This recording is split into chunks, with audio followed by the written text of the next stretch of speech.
Jadi untuk pertemuan minggu keempat ini atau materi keempat ini kita akan membahas mengenai biowisata seluler. Sebelumnya di pertemuan ketiga kita sudah membahas mengenai kimiawi kehidupan ya. Jadi di minggu ini kita akan belajar tentang biologi seluler.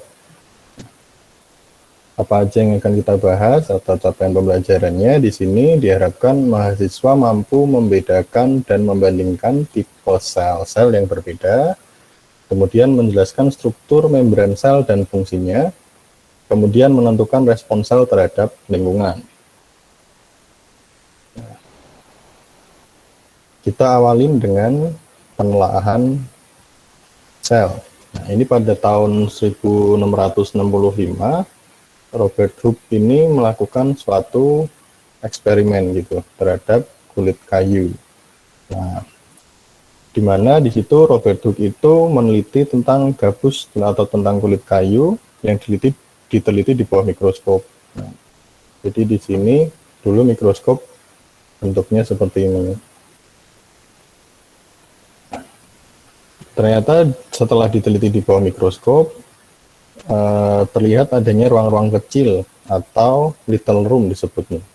Sehingga Robert Hooke dapat menyimpulkan jika setiap organisme itu pasti tersusun atas ruang-ruang kecil atau yang disebut sebagai selulai atau selula.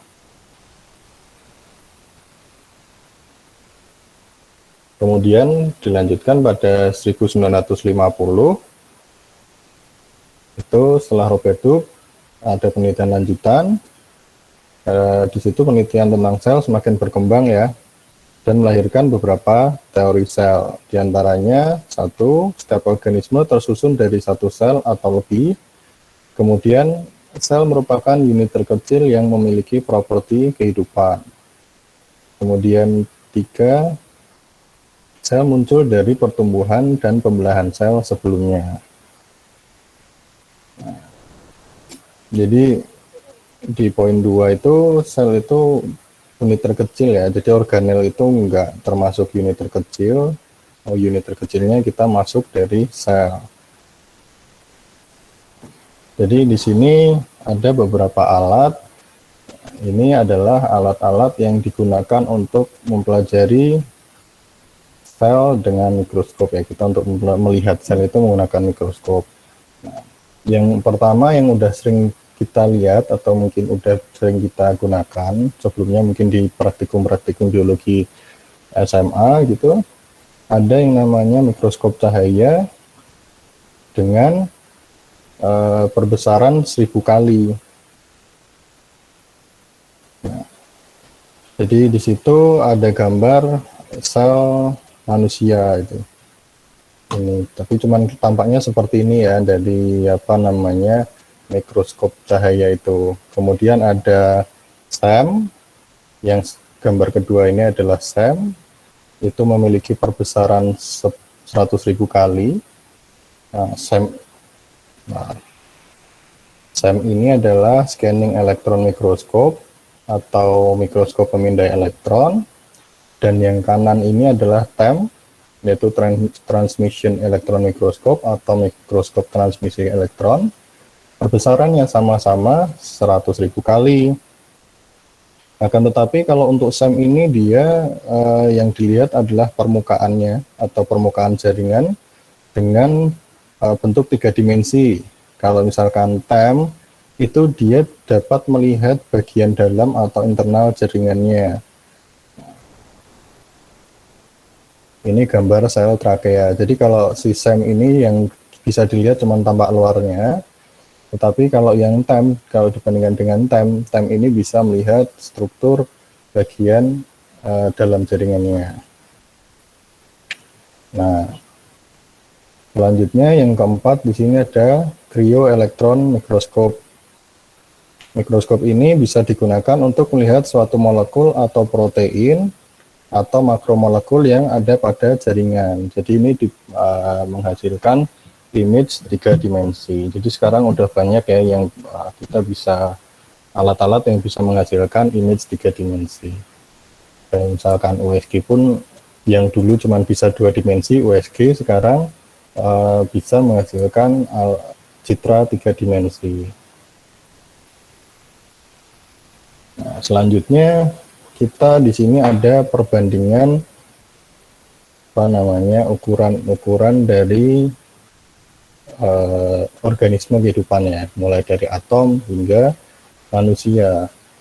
Atom ini ukurannya kurang lebih 0,1 nanometer, kemudian small molecule ini ada 1 nanometer, lipid dan protein ini antara 1 hingga 10 nanometer, kemudian ada virus dan ribosom ini 100 nanometer, kemudian bakteri terkecil ini ukurannya kurang dari 1 mikrometer, kemudian ada nukleus, bakteri pada umumnya, lalu ada mitokondria, ini antara 1 hingga 10 mikrometer.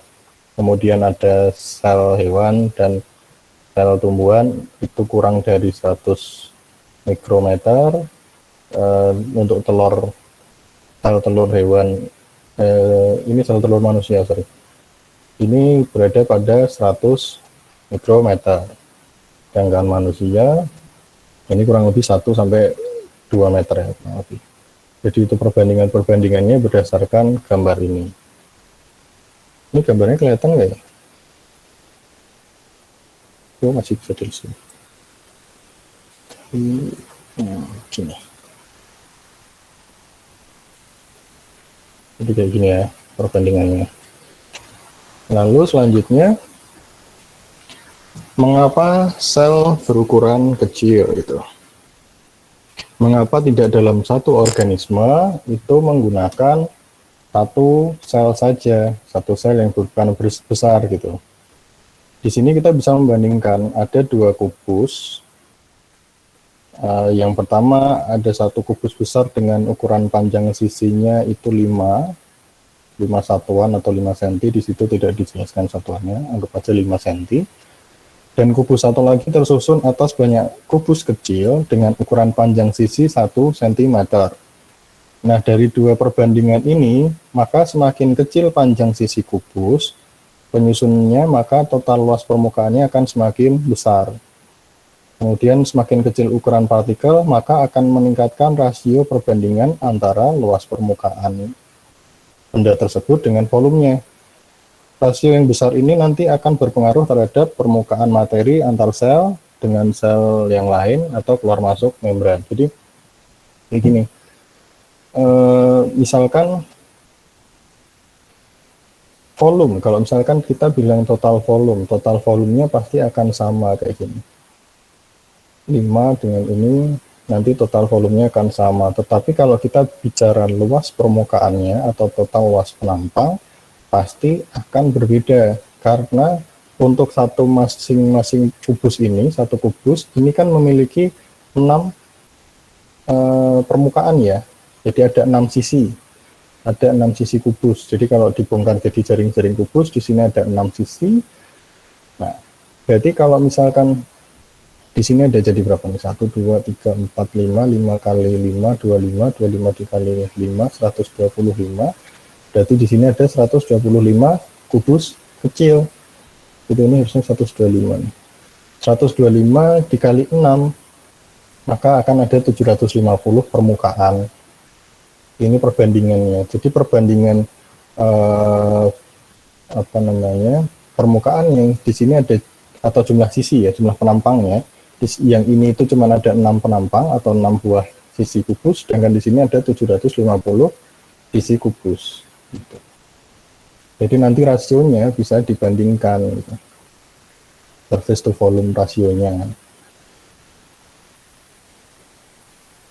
Jadi di sini maka dikatakan rasio antar luas permukaan dan volume yang besar itu penting untuk sel yang aktif, yang sering terjadi pertukaran materi dengan bagian luarnya atau membran luarnya, melalui membran luarnya. Nah, kita masuk ke jenis sel. Kita masuk ke jenis sel yang pertama. Di sini secara umum sel itu dibagi jadi 2, yaitu ada sel prokariot, dan sel eukariot. Nah, sel prokariot ini strukturnya lebih sederhana dari sel eukariot.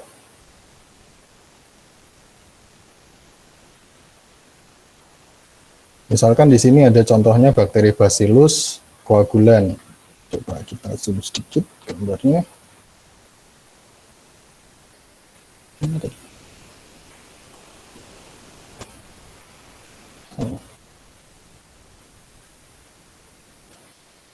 Nah, di sini ada bakteri Bacillus coagulan. Nah, ini adalah contoh sel prokariot. Dia adalah contoh organisme satu sel.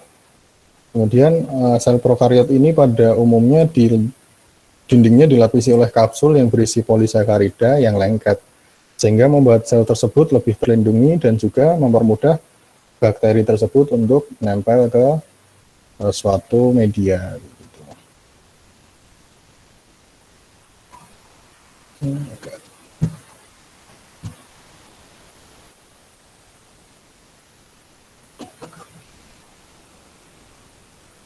Di sini ada tabel perbedaan sel prokariot dan eukariot yang saya yakin bahwa kalian juga udah tidak asing dengan perbedaan dari dua buah sel ini. Jadi kalau sel eukariot itu akan lebih kompleks strukturnya dibandingkan dengan sel prokariot. Kita bisa lihat di tabel bahwa ada dua hal yang mendasar yang membedakan sel prokariot dengan sel eukariot, yaitu sel prokariot tidak memiliki membran nukleus dan organel yang bermembran. Sedangkan pada sel eukariot memiliki membran nukleus dan organel bermembran. Dari sini bisa kita simpulkan kalau tidak memiliki membran nukleus, berarti nukleusnya tidak terbungkus oleh membran. Jadi seolah-olah tidak memiliki inti sel atau tidak memiliki nukleus. Padahal sebenarnya tetap ada, tetapi hanya saja tidak terpisahkan gitu. Jadi nggak ada, kayak seolah-olah nggak ada. Gitu. Nah, di sini adalah gambaran yang cukup umum dari perbandingan biasanya dua buah sel itu. Kita mempelajari dari contoh sel eukariot di sini kita ada sel hewan dan sel tumbuhan. Gitu. Jadi sel eukariot ini dikatakan lebih modern daripada sel prokariot karena dia lebih kompleks. Jadi contohnya di sini kita akan bahas sel hewan dan sel tumbuhan. Nah, di sini kita bisa lihat meskipun sama-sama sel eukariot, tetapi sel hewan dan sel tumbuhan ini memiliki bentuk yang berbeda. Apa yang membedakan sel hewan dan sel tumbuhan gitu? Yang menurut kalian apa sih organel yang mendasar yang kelihatan banget membedakan sel hewan dan sel tumbuhan gitu? Apa seingat kalian yang dimiliki tumbuhan tapi tidak dimiliki hewan misalkan? Ini ada yang mau respon nih.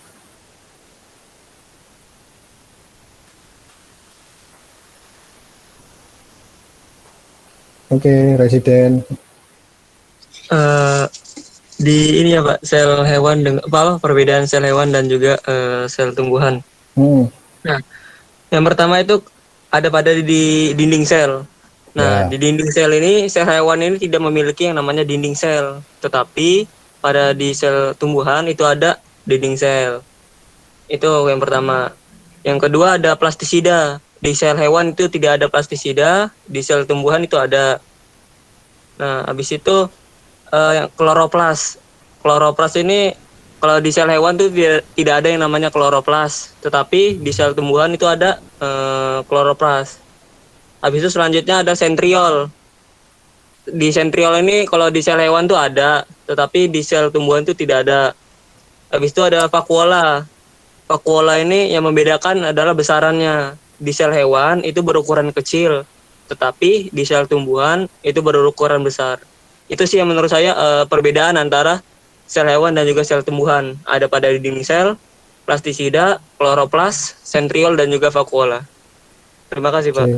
Ya, terima kasih Residen, jawabannya sangat lengkap, bagus sekali. Nah, terima kasih ya. Jadi kalau misalkan kita melihat dari gambarnya aja dulu deh. Kalau tadi si Residen sudah menjelaskan dengan sangat rinci. Kalau dari gambar sini yang sangat mencolok itu adanya dinding sel. Tadi juga sudah disebut oleh Residen, adanya dinding sel gitu. Dinding sel inilah yang memberikan bentuk sel sehingga sel tumbuhan itu memiliki bentuk yang lebih kaku atau rigid gitu dibandingkan sel hewan yang hanya memiliki membran sel sehingga bentuknya lebih fleksibel. Jadi si sel eukariot pada sel tumbuhan ini dia bentuknya lebih kaku karena dia ada dinding selnya. Sedangkan sel hewan ini nanti lebih fleksibel karena dia tidak memiliki dinding sel, jadi dia bentuknya bisa lebih berubah-ubah gitu jika dibandingkan dengan sel tumbuhan.